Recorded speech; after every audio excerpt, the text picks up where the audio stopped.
Welcome back to another episode of Andrew's Garage, and today we are finally finishing up some of the last things I need to get clear coated for this truck. The weather is not holding out for us. It's starting to become winter and it's just getting colder and it's just getting worse and worse conditions to paint. So I want to get my cowl vent prepped out, ready, the tailgate and the hood. Those are the last pieces I need to get clear coated, and then I'm all set at least for winter and I can do everything else. So at least want to get all that done. So that's what we're going to do today. So I'm going to do a little bit of a breakdown, a little bit more detailed than what I did prior, and I will show you as I'm going with the Comet just what it'll do. And I kind of want to put it out there for somebody that's they didn't want to try it, or they just didn't have an up close point of view. So I'm going to try to do that for you today. And we'll start by doing this tailgate, where this rough area and texture is on the tailgate. And by the time we get done, you'll be surprised. So I'm gonna set the camera up real close and we'll start on it, and we'll just show you how good this stuff actually is. And I'll try to go pretty slow and give you a good rundown of it and what I think of it, because I personally think it works great, especially when you do it in the steps that I do it in, as far as using the Scotch-Brite pad, clean it up, get all this surface off of there, and it's not abrasive enough to start removing any paint, but it gets you close as far as texture wise to smooth. And then when you hit it real quick with 400 grit and something like this, where there's still paint on it but it's actually kind of thin, you can sand it with 400 grit and you can clean it up real smooth and real slick, just like that. And yeah, we'll give you a rundown and we'll see what you think. So this is what I'm using. It's Comet with bleach, and it's scented with lavender. Now, not my scent, but we'll give you a rundown. So we'll take this area, for example. You can see not only is it dusty, it's got some overspray on it that I need to get off, but you can see the little pits, the little breaks in paint that's opened up to allow rust. So we'll go ahead and we'll wet this down a little bit, and you'll watch this stuff just start falling off of it. So I kind of want it drier than what I just did, so I'll wring it out, kind of get it drier.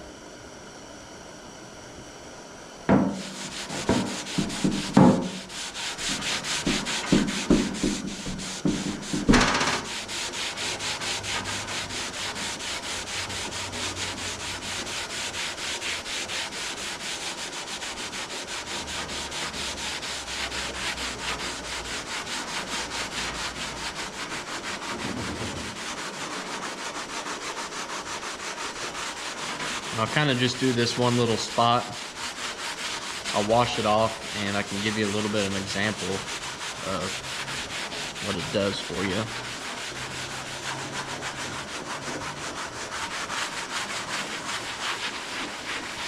I think what also helps is that it's kind of a cleaning agent, and I think it actually helps with prep as far as getting clear coat on top of this stuff too.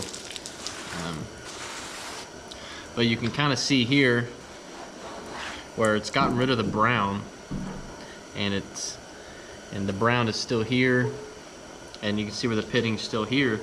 It still has pits, but it is much smoother, and the rust is now gone out of the pits. I think it does. Of course, it doesn't remove this stuff here, so you still have it, but you can see where it was deeper here and not as deep here, and it actually got the rust out of there all the way up to the side. If I scrub a little bit harder, it'll probably all come out of that scratch, which it almost did. So that's just a nice quick example of what it can do for you if you want to do something like a patina look, which seems to be more oftentimes than not, especially with the price of everything now. It's just people are going this way, and I can't blame them none. I'd do it too. But really, first time using this stuff on this truck, and if I end up doing another one, this will be the way that I go about it again, because it's pretty quick. It cuts it right off, and I honestly think it doesn't do any harm to it. I think it just makes it better. So we'll go ahead, we'll get this guy scrubbed all up, and we'll see what you think.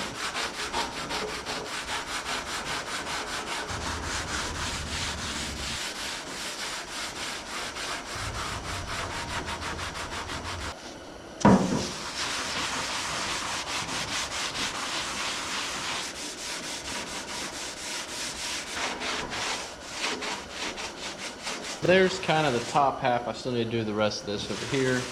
But there is a noticeable difference just in the clarity of paint.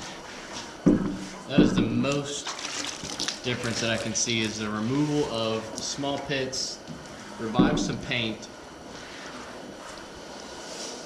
and gets rid of some of the greening, which I like some of the greening, especially in like a patina look, but it's not good for paint adhesion. So just a simple scrub with the Ajax seems to take that greening away and starts to make it so it likes to adhere better.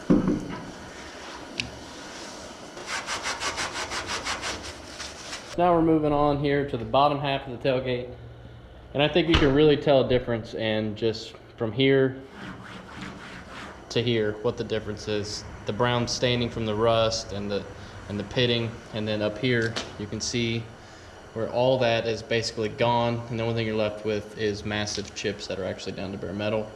And this, I'll do from here to here, letters and all, clean it off, and I'll show you just a good difference between them. So give you a better idea.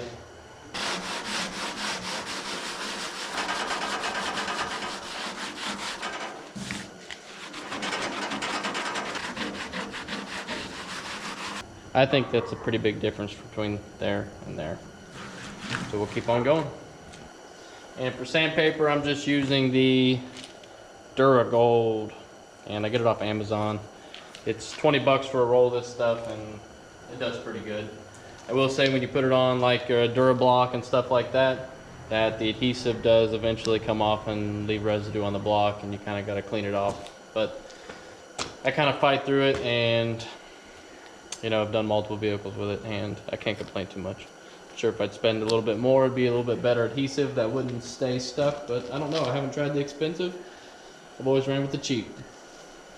Be careful too on edges, especially with 400 grit and this old paint, because you'll go through it real quick.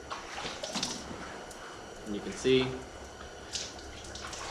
how slick it looks, probably from that angle of just cleaning it up real quick.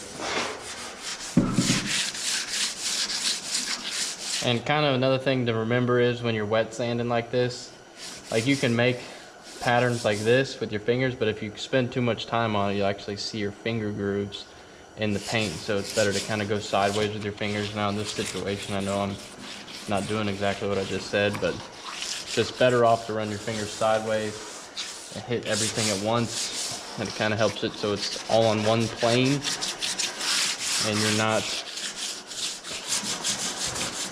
kind of doing circle motions like that. Helps. But not that it matters on something like this, but if you're doing a nice paint job and you're starting to do like a 600 grit sand real quick before you shoot paint, it's definitely a good tip to not just sit there and let her eat like that. That's kind of my new go-to, and I just started to do it on the 67, and it's one that I will continue to use as long as I'm doing the patina stuff. This system works great, and it really helps bring some more out. So now that I got the tailgate done, it's drying out, I'm moving over to the hood. And the hood's a little bit different because I got some glue on it, because prior to this, when I got the truck, I was like, I'm gonna restore this truck 100%. That was in my brain from the start, that it was gonna get painted. And 2 years go by, it's not getting painted, because I want to have this truck running for the summer next year. So it is what it is at this point. But I got some glue residue on the hood from when I did the interior of the 50 Pontiac. So I'm going to get all this dust off of here, wipe it down real quick, and try not to get any water on it. And then I'm going to use some reducer and get the glue off before I start this process, because I want to be sure that I don't leave any of that glue residue on there. It took me a while to get it off the fenders and stuff like that on this truck, and I really want to remove it. So not a good call by me for doing that on the hood, but live and you learn. Sometimes you think you're going to do something and you don't. I should have known better. So let's move on.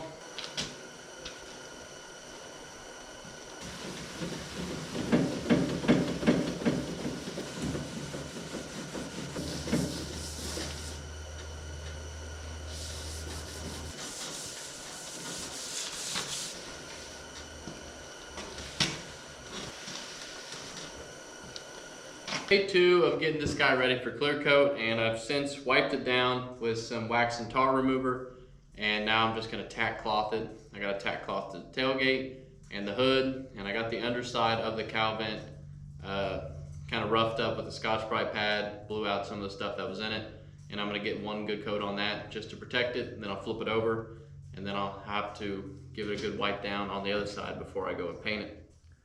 So now we're ready to mix up some clear coat and start shooting it. I got everything taped back off in the barn. Got it protected. Gotta flip these two over. But everything that needs to be really protected is protected, and we're getting close to getting this stuff clear coated. So let's roll on.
First coat's on, it's looking pretty good, and we're getting ready for a second coat.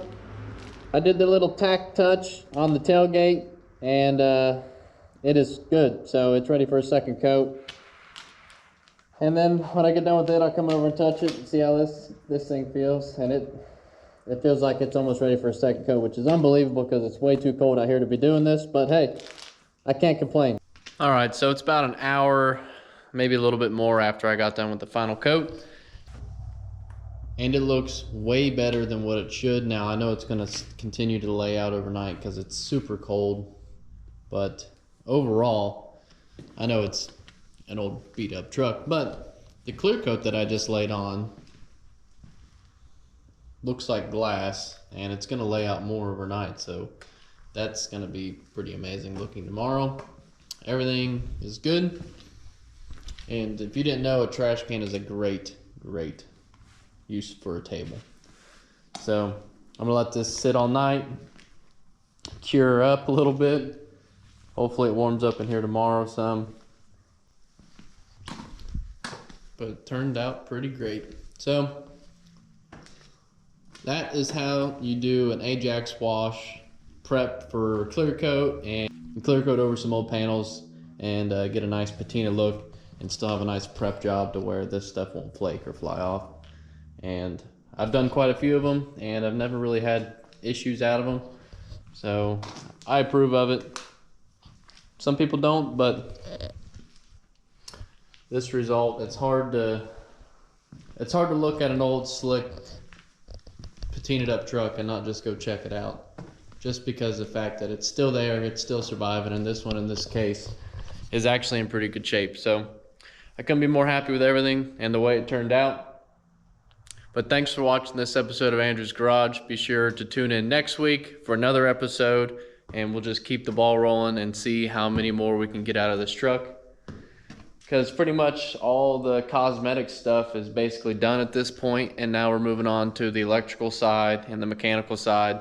So we'll see what happens. But we'll see you next week.